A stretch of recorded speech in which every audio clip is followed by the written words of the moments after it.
Bismillahirrahmanirrahim. Assalamualaikum warahmatullahi wabarakatuh. Selamat malam, Bu Nur Lufia. Perkenalkan, kami dari kelompok 6, kelas 11 8B06 yang beranggotakan Kak Lucy, DR Kultom, Muhammad Saifuddin, Siti Aisyah, dan Maldini Wahyu. Berikut kami akan mempresentasikan tugas kelompok kami bertemakan optimalisasi sumber daya teknologi informasi PT Garda Prima Cendekia menggunakan framework COVID-5 domain AMD, Evaluate, Direct, dan Monitor. Next. Berikutnya latar belakang. Tata kelola teknologi informasi TI Governance adalah sistem yang mengarahkan dan mengontrol portfolio dari pengguna teknologi informasi organisasi. Evaluasi tata kelola diperlukan untuk mencari tahu bagaimana pelaksanaan tata kelola dan tingkat kematangan tata kelola yang sudah dilakukan. Dan masalah-masalah apa saja yang dihadapi sehingga dapat diberikan jalan keluar dan rekomendasi yang tepat untuk meningkatkan dan cleaning service dan driver untuk perusahaan-perusahaan yang memerlukan tenaga keamanan, cleaning service, dan driver. Pada PT Garda Prima Cendekia terdapat sebuah koperasi yang menjual alat-alat keamanan seperti alat komunikasi, handi telki, tongkat T, borgol, meter detektor, dan lain sebagainya. Evaluasi tata kelola TI yang dirasa penting karena memungkinkan sebuah organisasi dapat mengontrol manajemen TI, apakah organisasinya efektif. Selain itu juga untuk memastikan manfaat maksimal dan manajemen risiko yang terkait.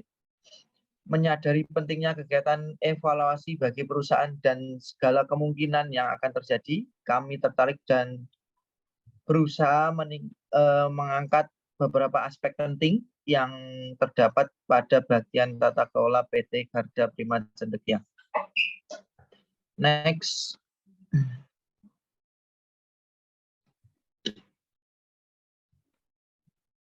Untuk tujuan pustaka akan dijelaskan oleh Kak Maldini. Oke, tinjauan pustaka. Penjualan merupakan fungsi dari pemasaran yang sangat penting dan menentukan bagi perusahaan untuk mencapai tujuan dari perusahaan tersebut, yaitu memperoleh keuntungan untuk keberlangsungan hidup perusahaan. Pengertian audit. Audit adalah suatu proses yang sistematis dalam memperoleh dan mengevaluasi secara objektif bukti yang berhubungan dengan asersi tentang tindakan-tindakan dan kejadian ekonomi dalam rangka menentukan tingkat kepatuhan antara asersi dengan kriteria yang telah ditetapkan, serta mengkomunikasikan hasil kepada pihak-pihak yang berkepentingan. Next. Pengertian sistem. Sistem merupakan suatu susunan yang teratur dari kegiatan-kegiatan yang saling berhubungan dan susunan prosedur-prosedur yang saling berhubungan. Sinergi dari semua unsur-unsur dan elemen-elemen yang ada di dalamnya yang menunjang pelaksanaan dan mempermudah kegiatan-kegiatan utama tercapai dari suatu organisasi atau kesatuan kerja. Pengertian audit sistem informasi menurut Andri J. memaparkan bahwa audit sistem informasi berfungsi untuk memastikan sistem informasi dalam perusahaan melakukan pengamanan aset informasi, menggunakan sistem dengan efektif dan efisien, dan menjaga integritas. COVID-5 menurut ISACA tahun 2012, COVID-5 atau COVID-5 merupakan salah satu kerangka bisnis untuk tata kelola dan manajemen perusahaan IT. Versi evolusioner ini menggabungkan pemikiran terbaru dalam tata kelola perusahaan dan teknik manajemen, serta menyediakan prinsip-prinsip, praktek, alat-alat analisis dan model yang diterima secara global untuk membantu meningkatkan kepercayaan dan nilai dari sistem informasi. Selanjutnya akan dibacakan oleh Mbak Luzi.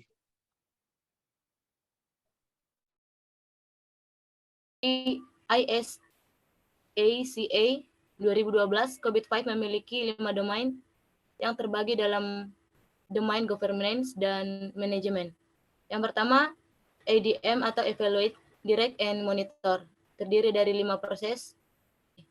Yang kedua ada APO, Allegiance Plan and Organize, terdiri dari 13 proses TI. Yang ketiga ada BAI atau Build, Acquire, and Implementation, terdiri dari 10 proses TI. Yang keempat ada DSS, Deliver, Service, and Support, terdiri dari 6 proses TI. Yang kelima ada MEA, Monitor, Evaluate, and Assess, terdiri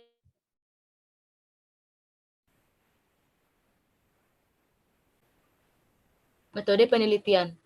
Dalam penelitian ini, penulis melakukan beberapa tahapan untuk mencapai tujuan yang telah ditentukan sebagai berikut. Yang pertama, studi literatur. Dilakukan dengan cara mencari buku-buku serta literatur-literatur yang lainnya seperti jurnal dan artikel yang tentunya berhubungan dengan objek penelitiannya. Yang kedua, identifikasi masalah. Merupakan tahapan awal untuk menentukan masalah, rumusan masalah yang sifatnya umum dari bagian-bagiannya atau dimensi-dimensinya sampai ke indikator atau unsur-unsurnya yang lebih spesifik dan konkret. Yang ketiga, pengumpulan data. Dalam pengumpulan suatu penelitian dilakukan beberapa metode dalam proses pengumpulan data. Yang pertama ada observasi, yang kedua wawancara, yang ketiga kuesioner. Analisis data. Analisis data dilakukan dengan mempelajari data-data yang telah dikumpulkan untuk dilakukan analisis data. Yang kelima, identifikasi COVID.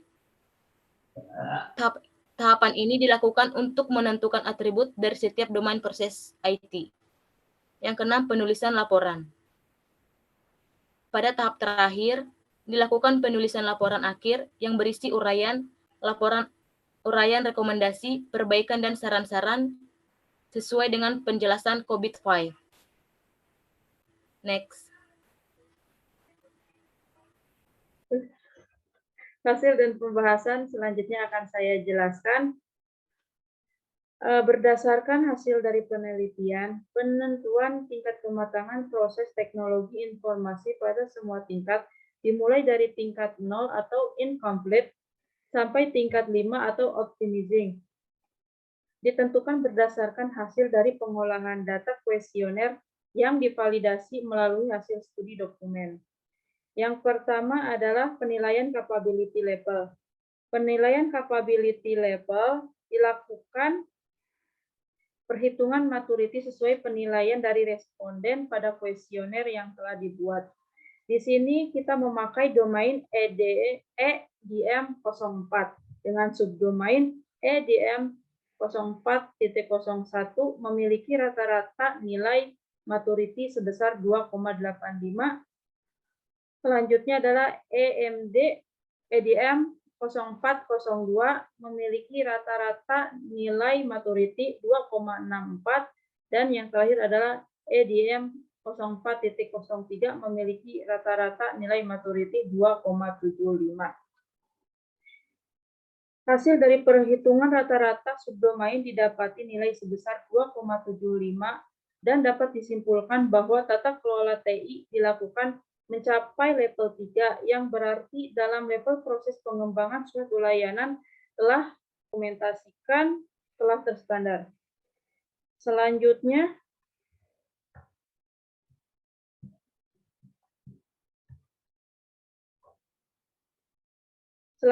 adalah analisis selisih atau gap.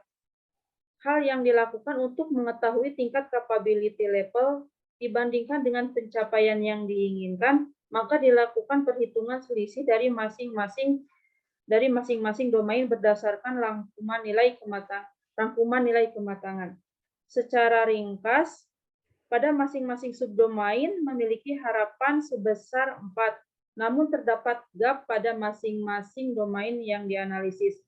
Yang pertama itu adalah EDM 0401 memiliki nilai GAP sebesar 1,15, EDM 0402 memiliki nilai GAP sebesar 1,36, dan yang terakhir adalah EDM 0403 memiliki GAP sebesar 1,25.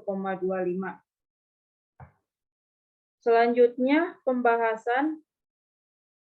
PT Garda Prima Cendikia memiliki tingkat capability level 3 dalam optimalisasi sumber daya teknologi informasi berdasarkan bukti yang digunakan untuk pemenuhan kriteria level 3 pada kerangka kerja COVID-5.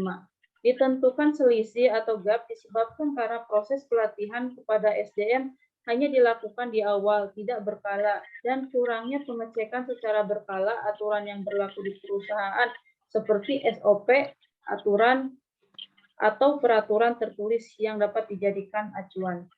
Rekomendasi yang dapat dilakukan pada proses yang sedang berjalan, yaitu perlunya mengidentifikasi seluruh aspek yang terkait seperti SDM, infrastruktur, dan aspek keamanan teknologi yang digunakan.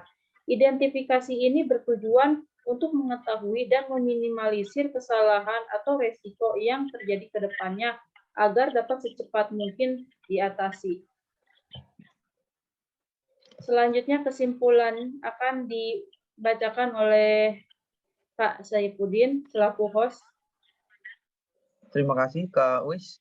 Berikutnya kesimpulan dari hasil penelitian ini dapat disimpulkan bahwa perbaikan kinerja tata kelola dapat ditingkatkan menggunakan kerangka kerja COVID-5, terutama dalam perbaikan aktivitas dan menetapkan langkah-langkah yang dapat dikerjakan dalam tata kelola teknologi informasi.